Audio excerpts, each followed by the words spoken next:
Hey, what's up, everyone? This is Cuzzy Was. Another day, another video, another therapy session for me for sure. Nice day out there today. I'm out east on Long Island, just walking in the park right now. And I'm out in nature, which is nice because the topic of this video today is going to be the complete opposite of the natural world that we should be enjoying a lot more than we actually do. Today I wanted to talk about the system of slavery that we all live in, that nobody gets to escape, and how that's emerged over time. And I would say that this goes back a few hundred years. It goes back, the starting point is around the Industrial Revolution, which took place, that explosion of industry and a completely different way of life when we began to mass produce things and use machines. Goes back to around the 1700s, and this explosion took place in Europe, the Industrial Revolution, which is still with us today. And now we are in the digital stage of that Industrial Revolution. We started off with factories and the mass production of goods and things, and the mass migration of peoples from the countryside into the cities to work in these factories, so that things could be mass produced and could be distributed out to greater and greater numbers of people. And with that has come a few positive things, and with that has also come a lot of negative things. And I argue that the negatives have far outweighed the positives. So we're in our fourth stage right now of this industrial technological revolution, living in this industrial technological society. And we are in the digital stage. So the internet, all things digital, all things that are only tangible in the sense that you interface with a screen and you interact with the screen, and we all do it, whether or not we like to admit how much we are addicted to this technology and highly dependent on this technology. Even those that are totally against what it has done, what it continues to do to us as far as sapping us of our general sense of humanity, we still all continue to do it. So we started off with mass producing things in factories, mass migrations of people. The Industrial Revolution started in France and England, the UK. England quickly became the workshop of the world, and it pretty much goes from there. So we're a few hundred years into this. And the second stage was the automobile. So we had the steam engine, the combustion engine. The automobile allowed us to move from point A to point B on ground much faster than we used to be able to do, for example, on horse or foot.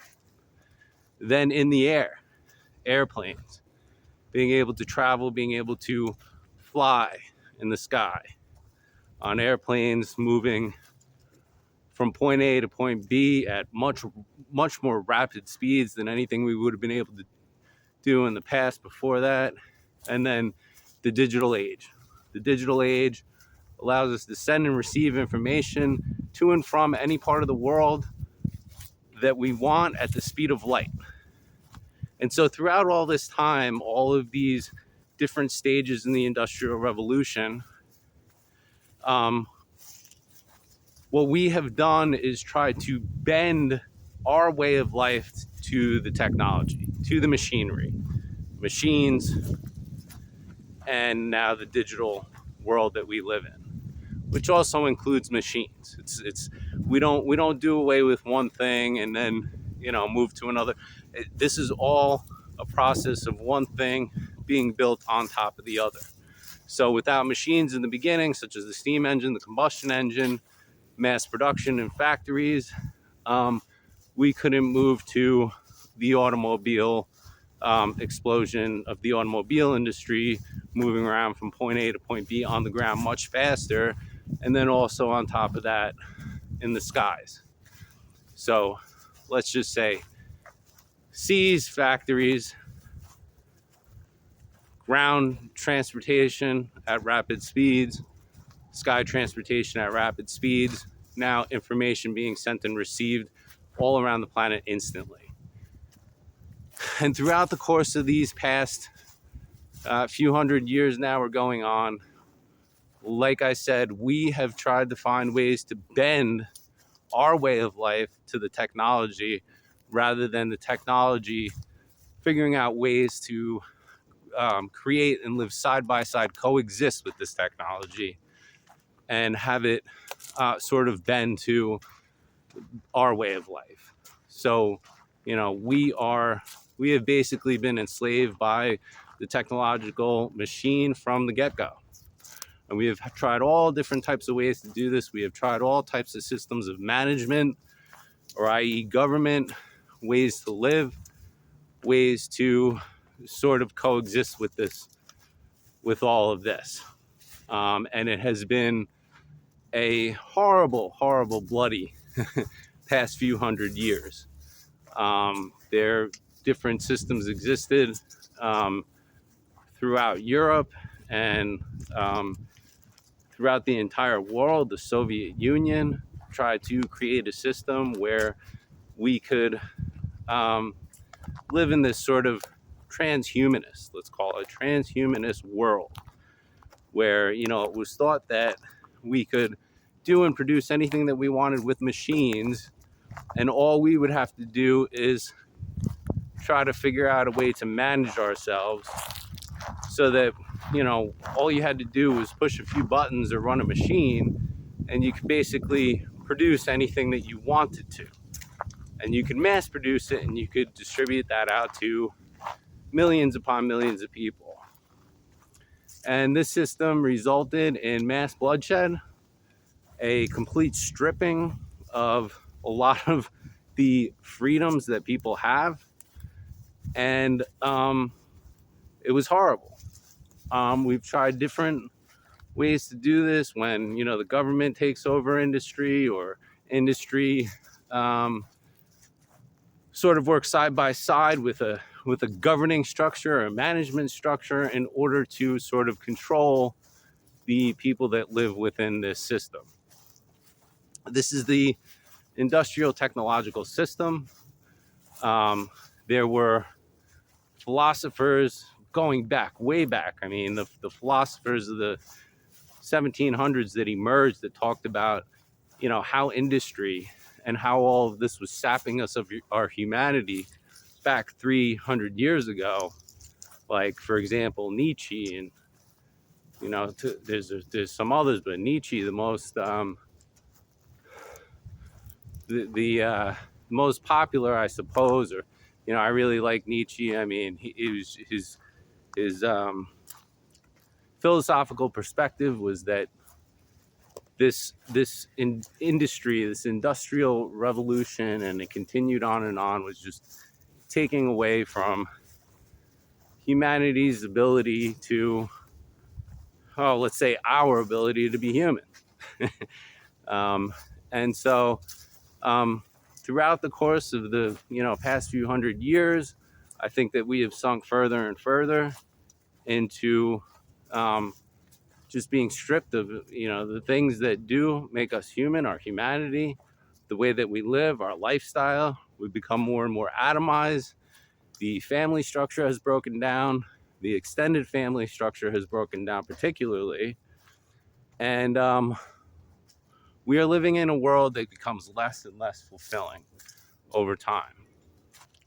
And it's puzzling to me because this system, the more technologically advanced that we become, the more fragile the system becomes. The more interconnected it becomes, the more centralized it has to become. And that is the nature of technology, is centralization, more and more centralization. And it's just puzzling to me that with all the fragility that is inherent in the system, that it has never once broken down. There has never once been some sort of unexpected catastrophe that has popped up that has sort of wiped out one thing. And as a result, this is such a fine-tuned machine with all these sort of interlocking systems and interconnectedness that it still continues on. It still continues to push forward. Our digital technology relies on electronics. And so if something were to happen, for example, I mean, this is something that everybody tends to bring up and look at, is, well, our electrical grid. How stable is that? Are we susceptible to sort of shocks that could happen to the electrical grid? Like, I don't know, a solar flare or something, but typically it would be, more of like a black swan event. Something, for example, nobody's looking for.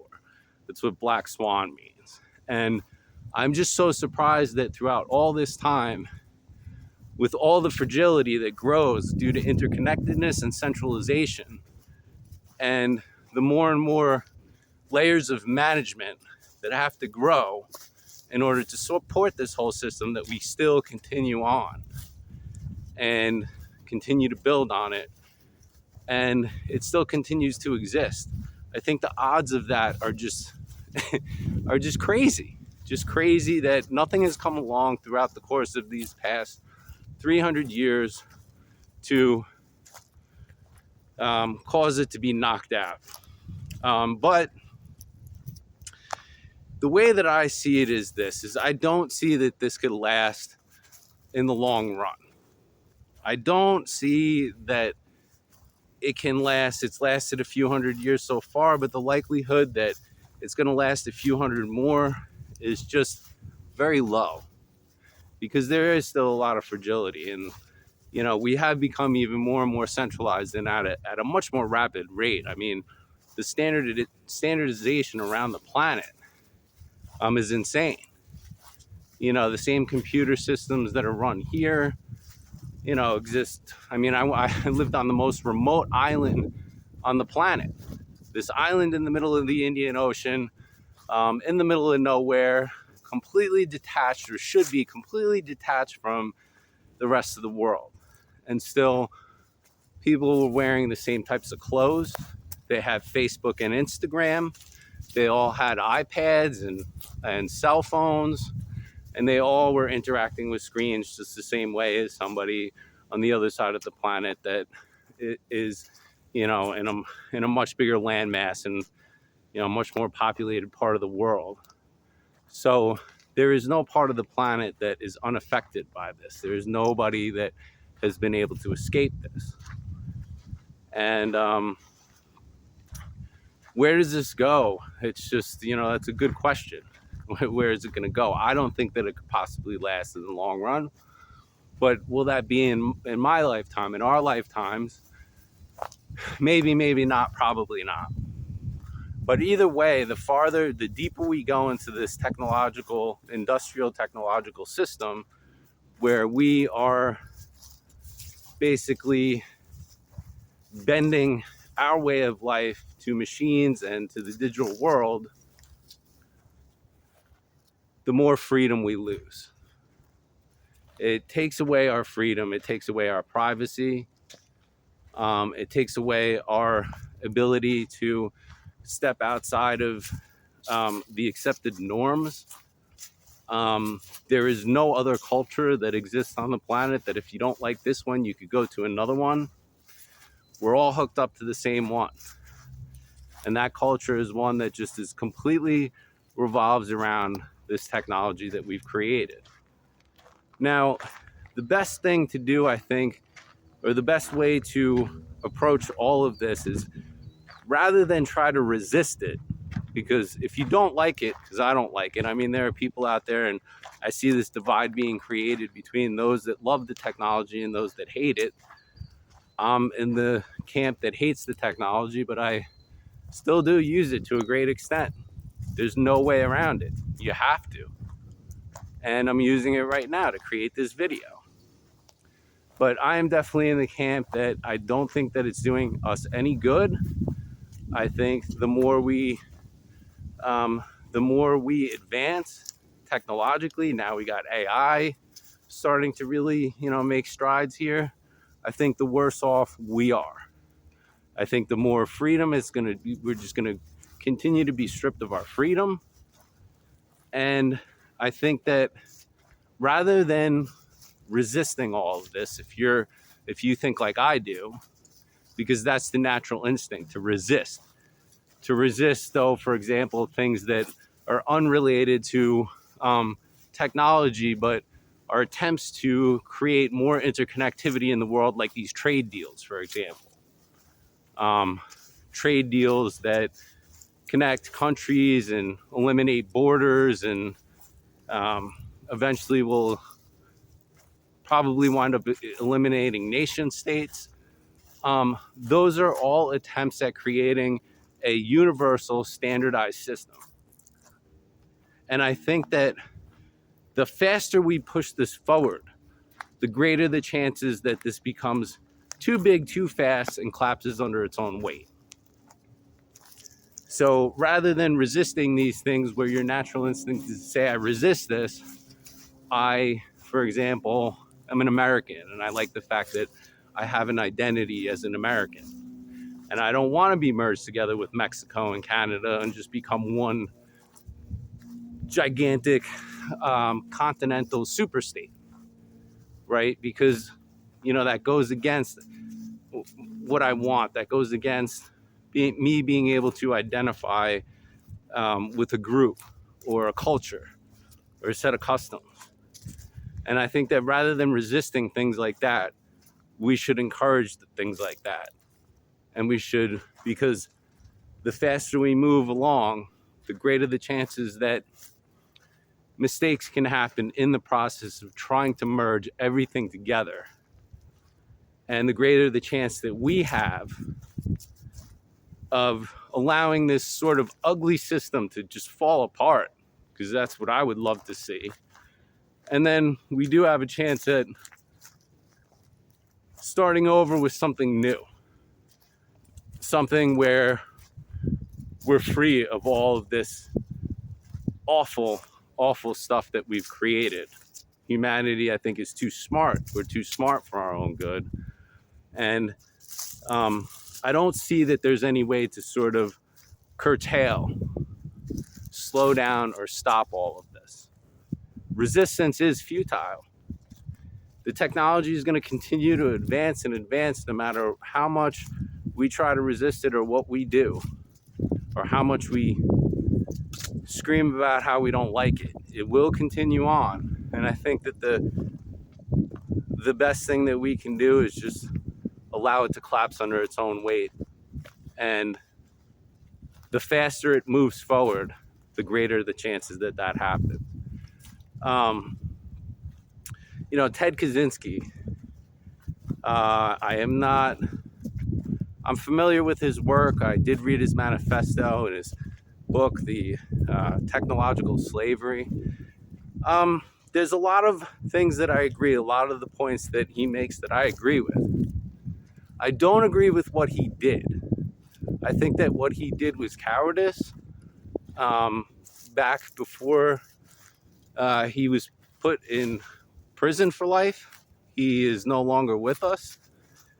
And I think that he was an enemy to the people he lived amongst because of the things that he did.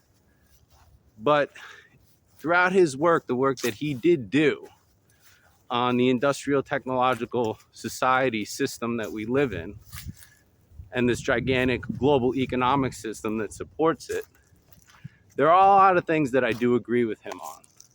And one of those things that I do agree with him on is the nature of how much of a disaster this has been for humanity. And then the best way to let it collapse under its own weight, let it fall apart, is to encourage it to move along faster and faster and with greater speed. So I just wanted to talk about that today. I think that we're all at the point where we are technological slaves. There's no, are we headed in that direction? We're already here. And it will just only continue to get worse and worse for us. And with AI, you know, I don't think that AI is quite ready to start doing the things that it's expected to do. I think that there's been a lot of run up in the companies and the stock prices of the companies, like NVIDIA is an example. But I don't think that it's quite ready. It is not yet able to do what our expectations are higher than its capabilities at the moment. Let's put it that way. So I just wanted to give my take on this industrial technological system that we live in, how I feel about it, how I feel we are, where we are at this point. Share that with you guys. This is a new channel. If you like what I have to say in my videos, I'm just going to keep doing videos. I don't care if people watch them or not. Like my videos, subscribe to my channel, help me out, comments, all of that helps me out a lot. So I don't know, do you feel the same way I do? Do you think that we're at the same point that I think we're at? What do you think that we can do to sort of get out of this mess that we created? I don't know. I don't think that there's really much we can do. And we're just going to have to sort of see this thing play out. We're going to have to absolutely accept that this is our lifestyle right now, and just sort of do the best we can do given the set of circumstances that we have. Like always, you always try to do the best you can do with the set of circumstances that you're given. Anyway, everybody, be well, be safe, take care.